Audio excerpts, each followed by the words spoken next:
اجلاس میں supreme court کے آرڈر کی روشنی میں اس پر عمل درآمد کے مختلف پہلوؤں پر غور کیا جائے گا۔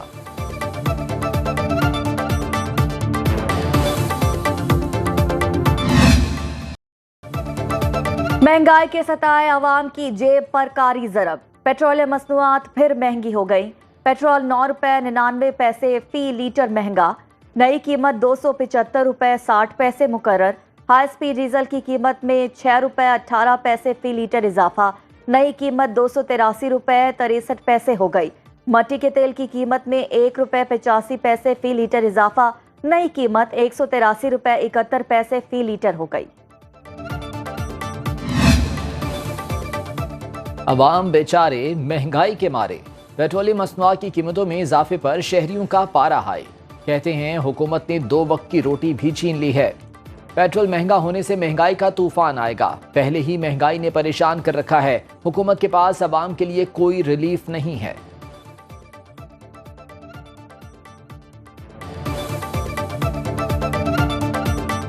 یہ حکومت کی نااہلی ہے، جو ہے غریب عوام ویسے بھی پس رہے ہیں، اور آئے روز جو ہے پیٹرول بڑھا رہے، آئے روز دوسری چیزیں بڑھا رہے، تو عوام کا تو جینا مشکل ہو رہا ہے۔ جو ہماری آج کل جو حکومت چل رہی ہے، انہوں نے تو سمجھا ہوا ہے کہ بالکل آنکھیں بند کی ہوئی ہیں انہوں نے۔ گورنمنٹ کیا کرتی ہے؟ کچھ بھی نہیں کرتی، غریبوں کو مار رہی ہے، اور کیا ہے۔ فارن فنڈنگ اسٹیبلشڈ، 9 مئی کے حملے اسٹیبلش، دہشت گردوں کو واپس لانا اسٹیبلش، یہ ساری چیزیں آپ نے اس ملک میں کی ہیں۔ پھر ایک سائفر کا کھیل رچایا گیا اس ملک میں، اور آپ نے اپنے سیاسی مفاد کے لیے ملک کے بین الاقوامی سطح پہ تعلقات کو خراب کرنے کی کوشش کی، ملک کو نقصان پہنچانے کی کوشش کی۔ ان تمام چیزوں کو دیکھتے ہوئے، ثبوتوں کو دیکھتے ہوئے، وفاقی حکومت پی ٹی آئی کو بین کرنے کے لیے کیس موو کرے گی۔ تحریک انصاف پہ پابندی لگانے جا رہے ہیں۔ حکومت کا تحریک انصاف پر پابندی لگانے کا فیصلہ، سپریم کورٹ سے رجوع کرنے کا اعلان۔ وفاقی وزیر اطلاعات عطا تارڑ کی نیوز کانفرنس، بولے مضبوط شواہد کی بنیاد پر پی ٹی آئی پر پابندی لگانے کا فیصلہ کیا، اتحادی جماعتوں سے مشاورت بھی کی۔ بانی پی ٹی آئی عارف الوی اور قاسم سوری کے خلاف آرٹیکل 6 کا ریفرنس چلائیں گے، یہ پاکستان کو توڑنے کے خواب دیکھتے ہیں۔ تحریک انصاف نے سیاسی مفادات کے لیے IMF کو خط لکھے، ملک مخالف سرگرمیوں میں ملوث بیرون ملک موجود افراد کے پاسپورٹ اور شناختی کارڈ بلاک کیے جائیں گے۔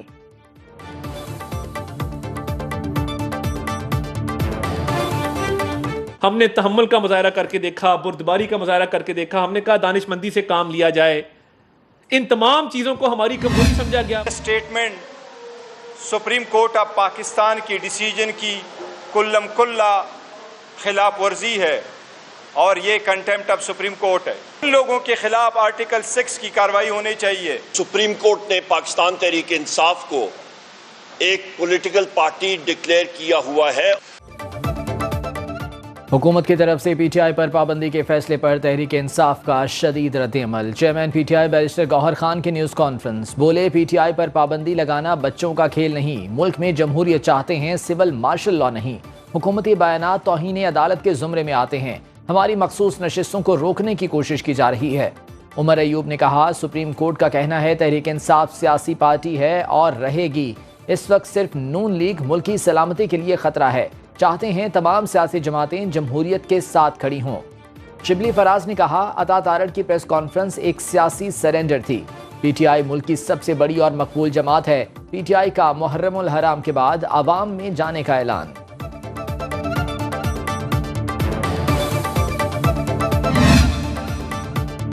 پی ٹی آئی پر پابندی کے فیصلے کے اعلان پر امریکی رد عمل، ترجمان امریکی محکمہ خارجہ میتھیو ملر کہتے ہیں کسی بھی جماعت پر پابندی لگانا مناسب نہیں، سیاسی جماعت پر پابندی تشویش کی بات ہے۔ امریکہ پاکستان میں قانون کی حکمرانی کی حمایت کرتا ہے، آزادی اظہار رائے اور انسانی حقوق کی خلاف ورزیوں کے خلاف ہے۔ امریکہ پاکستانی عدالتوں اور حکومتی فیصلوں پر نظر رکھے ہوئے ہے۔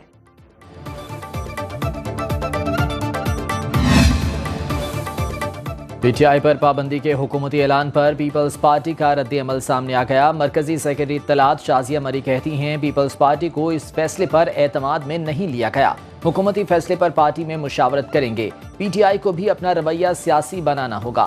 خورشید شاہ نے کہا ہمیں سیاست کرنی چاہیے، ان چیزوں سے مسئلے حل نہیں ہوں گے۔ رضا ربانی نے سیاسی جماعت پر پابندی کو تمام جمہوری اصولوں کے خلاف قرار دے دیا۔ فرحت اللہ بابر نے ٹویٹ کیا، تحریک انصاف پر پابندی اور آرٹیکل 6 لگانے کی باتیں فضول ہیں۔ شرجیل میمن کہتے ہیں اس صورتحال کے ذمہ دار بانی پی ٹی آئی ہیں، انتہا پسندی اور سیاست ساتھ ساتھ نہیں چل سکتے۔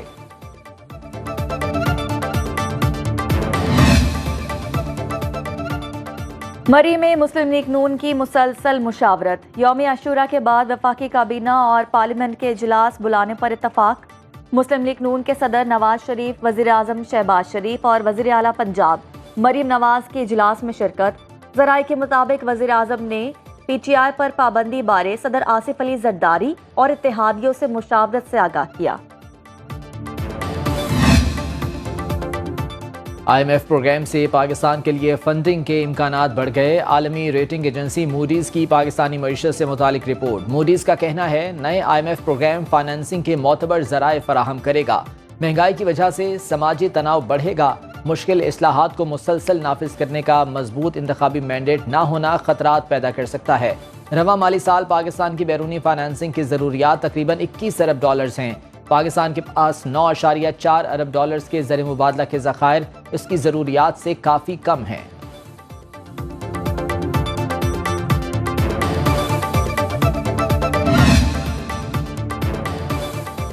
یوٹیلیٹی سٹورز پر وزیر اعظم ریلیف پیکج میں 300% اضافے کی تجویز۔ 5 بنیادی اشیاء پر 55 ارب روپے کا ریلیف پیکج منظوری کے لیے اقتصادی رابطہ کمیٹی کو بھجوا دیا گیا۔ 1 اگست سے دال چنا اور ٹوٹا چاول پر فی کلو سبسڈی 25 روپے سے بڑھا کر 100 روپے، گھی پر سبسڈی 70 روپے سے بڑھا کر 100 روپے، چینی پر 20 سے 30 روپے کلو سبسڈی دی جائے گی۔ ملک بھر میں 9ویں محرم الحرام کے موقع پر جلوس اور مجالس کا اہتمام۔ پنجاب سمیت ملک کے متعدد شہروں میں اجتماعات کا انعقاد، سیکیورٹی کے فول پروف انتظامات۔ کراچی میں 9 محرم الحرام کا مرکزی جلوس نشتر پارک سے برآمد۔ ترجمان وزارت داخلہ کے مطابق پنجاب کے کسی شہر میں موبائل سروس مکمل طور پر معطل نہیں کی جائے گی۔ 9 اور 10 محرم کی رات کو 8 سے رات 10 بجے تک سروس جزوی طور پر بند رہے گی۔ کوئٹہ میں موبائل فون سروس رات 8 بجے تک بند رہے گی۔ اسلام آباد پولیس کا فلیگ مارچ۔ قاتلانہ حملے میں زخمی ٹرمپ کی انتخابی مہم جاری۔ ملواکی میں منعقدہ ریپبلکن کنونشن میں ڈونلڈ ٹرمپ باضابطہ صدارتی امیدوار نامزد۔ ٹرمپ نے سینیٹر جے ڈی وینس کو اپنا نائب صدارتی امیدوار بنا لیا۔ ان کا تعلق ریاست اوہایو سے ہے۔ ٹرمپ کے کنونشن کے لیے لکھی تقریر کے اہم نکات کے مطابق یہ قدرت کی مدد تھی جس کی وجہ سے قاتلانہ حملے میں زندہ بچ گیا۔ یہ خدا ہی ہے جس نے اس ناقابل تصور واقعے کو روکا۔ فلوریڈا کی عدالت نے ٹرمپ کے خلاف خفیہ دستاویزات کا کیس خارج کر دیا۔ پاکستان ویمنز کرکٹ ٹیم کی ایشیا کپ میں شرکت۔ قومی ٹیم غیر ملکی پرواز سے کولمبو کے لیے روانہ۔ ویمنز کرکٹ ٹیم 19 جولائی کو اپنا پہلا میچ دمبولا میں بھارت کے خلاف کھیلے گی۔ قومی اسکواڈ میں ندا ڈار کپتان، عالیہ ریاض، ڈیانا بیگ، فاطمہ ثنا، گل فیروزہ، ارم جاوید، منیبہ علی شامل۔